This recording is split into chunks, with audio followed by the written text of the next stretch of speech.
Next comic volunteers with girls who might very well be tempted to give up, but she does her best to combat that with comedy.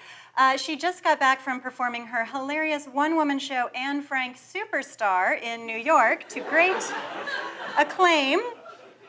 You've seen her on Showtime and The Tonight Show and maybe at the Trader Joe's up the street. Please welcome to the stage, Betsy Salkind.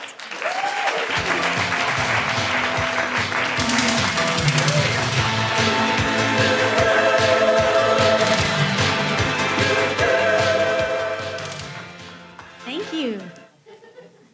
Wow, well, speaking of people who are not qualified for their jobs, I think that President Bush was evidence that maybe some children should be left behind. But a lot of them should not, and that's who I work with. I'm a volunteer comedy teacher at a residential facility for teen girls. And it's kind of amazing to me that I've been there now for 3 years because I really never thought I would get past the first day.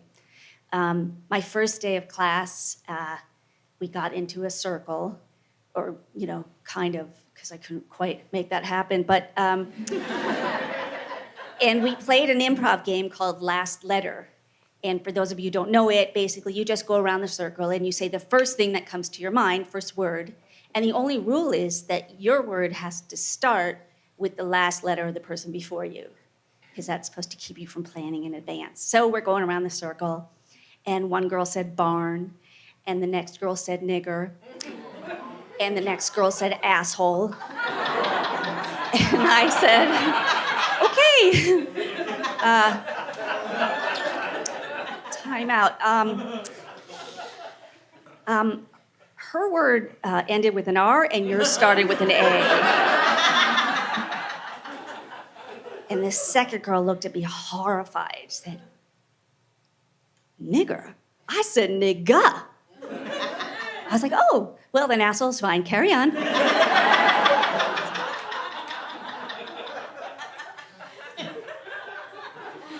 That was day one.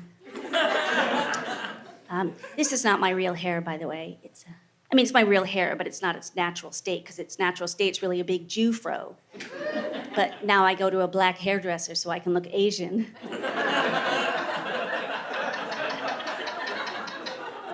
And I tell you this because the girls think I'm Asian. And, well, because they would always say, what are you? What are you? And, and I, well, just a mix. And they kept saying, you're part Asian, right? I'm like, no, no, you are Filipino, right? And finally, I just said, yes, I'm Filipino. And she's like, I knew it. And so then I realized I'm gonna have to keep this up. Like, you can't just say, no, I lied to you, because these are kids who've been lied to their whole lives, So then I become Filipino for the rest of the time. And here's the horrible thing is I realized they're going to get out of there one day and they're going to go on Facebook and they're going to see that. So now I have to have fake Filipino family members on my Facebook. One of them asked me if I spoke Filipino. And I'm like, yeah, I think it's just Spanish, right? No. So now I have to learn Tagalog. It's Tagalog, or whatever. I don't speak that yet. I'm like 12th generation or something. I also am a math tutor there. Yeah, it's really pretty easy. I just, get together with them and I say, do the math. You do the math, that kind of thing. So one day a couple of them asked me if I had ever been a Girl Scout. And I said, no, but I was a brownie. Which I was. And several of them looked at me like this. What is that, some kind of racist thing? I never thought of it that way. We did have the brown shirts and all. Well, anyway, that's... There's nothing funny about that. Actually, when I tell people I'm a comedian, they always say, oh, are you funny? I say, no, it's not that kind of comedy.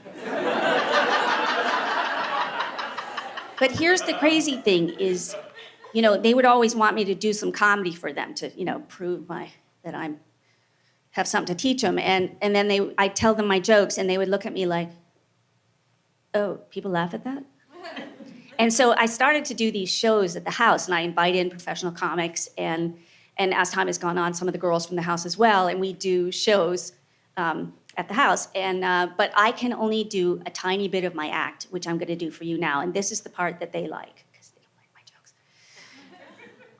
Well, anyway, it turns out okay, so they like my impressions. Do you like impressions? I don't do any. No, I do one. This is my impression of a seagull.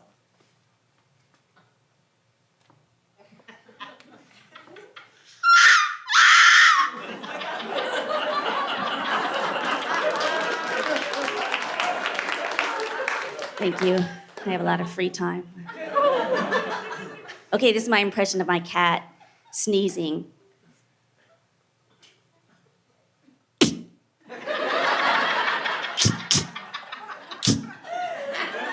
Thank you, I wrote that myself.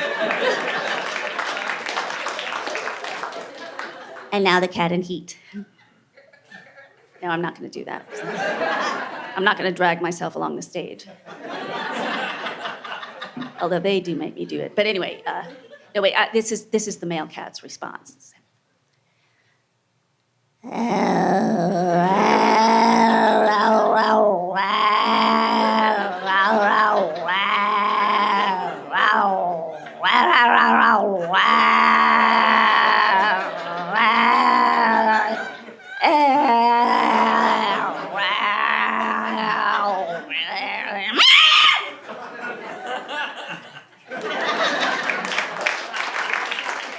I went to college.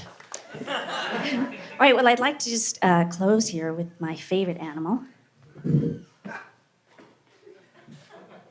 Haven't done it yet. So, I call it a squirrel. In Italy, it's el scoiattolo. And in New York, it's a fucking rat in a tree.